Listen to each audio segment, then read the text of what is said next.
Ashama harka fuunee jaalatamtoota fi hordoftoota meettaa tuubee nagaan koo kan kabajaa kan jaalalaa bakka jirtan hundumatti isiniif haa ta'u isiniin jedha. Mee jalqaba irratti odoo viidiyoo kootiitiin seeniin adaraa keessan namoota 10 waliif sheer naa godha akka namoota hunda bira naa ga'uudhaaf jechuudha. Baay'een akkanaaf namoota bira naa ga'u baay'een barbaade jechuudha. Egaa akkuma suura irraa argitan mucaan kun obboleettii keenya biyya namaa keessaa kushina namaa keessaa kan hojjettu jechuudha. Sinfuudha waliin jiraanna erga jedhanii booda isheenis tole jettee maallaqa ishii erga itti kenniteen booda maallaqa ishii 50,000 erga fudhateen booda bilbila isaa bilookii godhee jira. Bakka jirutti lafa jirutti akka karaa seeratiinis ta'ee karaa namoota beekaniinis ta'ee qabamee maallaqa ishii akka deebisuuf isheenis maallaqa koo akka naa deebisu jettee jirti waan ta'eef adaraa keessan sheer godhaa fi isiniin jechuun barbaade.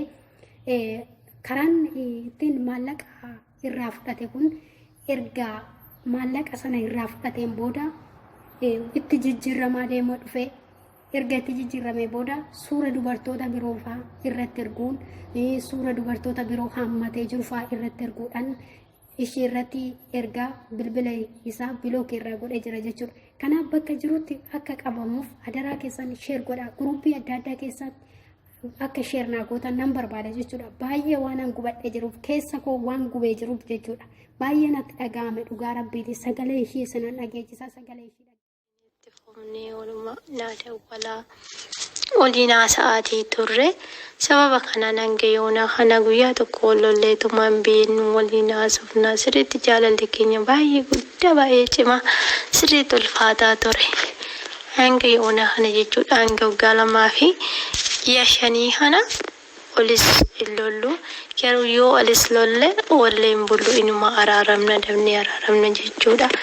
Amma garuu asiiqee birri na gaafachuu qabe. Birisi yoo inni jedhu bakka hojiin hin jiru naan jedha hojiin qabu naan jedha mani kiraatiin naamna naan jedha ishii bakka jedheetanii anis gargaaruutti jalqabe. Kanaan booda haaluma kanaan hanga waggaa lamaa kana jalqabee biraazarii isaa hangafana dubbisiisee ture hangafan olla barsiisee deebisee immoo amma dhufneetoo asuma waliinaa sa'aatii jirru obboleessa isaa hangafa obboleettii isaatiin ol barsiisee ture. Amma yoona kana jaalalli keenya baay'ee guddaadha ol jaalannaa naada walaa sirriitti. Amma kana birrii sirgeeti fan ture birriin baay'een ergee birrii 5 tan ergeef kanaadha birriin 5 hunuma duraara saawudiititti birrii Itoophiyaatti 50,000dha. Kan inni irraa barbaadu birrii kiyya yoonaa deebise biraa hin hafa garuu birrii kiyya akka naa deebisuun barbaada. Bakka jirutti Itoophiyaa keessatti bakka hundatti Facebook irratti YouTube irratti akka naa darbeetoo bakka jirutti hiriyoonni isaa hundi beekanii lakkoofsa isaatii fi suura sanaa laxxafamee bakka hundatti qabamee akka inni seera jala naa oolee maaliifii har'a yoona ofii kiyyaa zim jedhee kana dhiyeessee fi boru deebi'ee hiriyoota kootirrattis wanta baay'ee yaada har'a deebi'eetoo osoo waliinaa sa'aatii jirru osoo lola tokkoon qabaan deebi'eetoo birrii na gaafate birrii 50,000 na gaafate na bakka akkas motora minaaminaan bitadhaa gaafa naan jiru hin jalaasim jedhe birrii erguu fi dinnaan natti jijjiirrame. Gaafan birrii erguu fi hunda waluu fi yeroo hunda amma sii dawwala deebisee sii dawwala sa'aatii kanatti sii dawwala naan jedhan eeganaan dawwalu irra galaa naan warreessaa bakka naa dawwaliidhaan sa'a kanatti sii dawwala naan jedha. Gaafa inni bakka birrii erguu fi dhiise natti jijjiirame amala addaa baase. Achuma nama baqqaan isinumaan dhiisee birrii erguu fi jaalalli isaatis silkii naa dawwalus akka qofaa ta'uu didee maaliin jedhani bakka yookaan goddanyoota koo wajjinan jira yookaan immoo hojiin qaba jedha yookaan bakka maaliif dawwaltan irratti jedha bakka asuma siqee osoodhuma akkana jechaati jirru isa dhumaa jalqabasaa motoraan bitaa birrii xiqqoo kaffalee birrii naa erginaan jedhe jalaazim jedhe. Innaa sababa kanaan booda ol lolumayyuu hin qabnu deebi'ee bakka kanuma suura shamarranii nama biraa poostii godheen arge. Marsii taate mijoon tuniin jedheeni suura nama ofiisaati wajjin ka'ee suura namaan irratti ergisiise. Goddanyoota suura namaan irratti ergisiisee dubara wajjiniin ka'ee shamarran biraa wajjin ka'e. Gaafa kana gaafadhu mijoon durbii kiyyaa fira kiyyaa naan jedhe. Amma immoo deemee gaafannaan wandirra ga'ee gaafadhu obboleewwasaa durbii isaa mucaa durbii isaa hunda. Isas gaafannaan mucaa'ooni fira miti uumaa waliin irraan qabanii mucaa'oo hin beeknu yuudha. Bakka inni fideeyyuu hin beeknu nama akkanaatu nu hin beeknu. Obboleetti isaatis akkas jette na birrii keessiif haa deebisu. Nuyi mucaa'oo hin beeknu bakka inni baasee hiriyaadhuma isaa ta'uun didduu.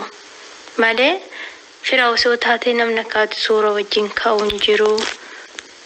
Mataa kee filannoo kuusinii biyya hambaa keessatti naan jette ishiin jedheeni.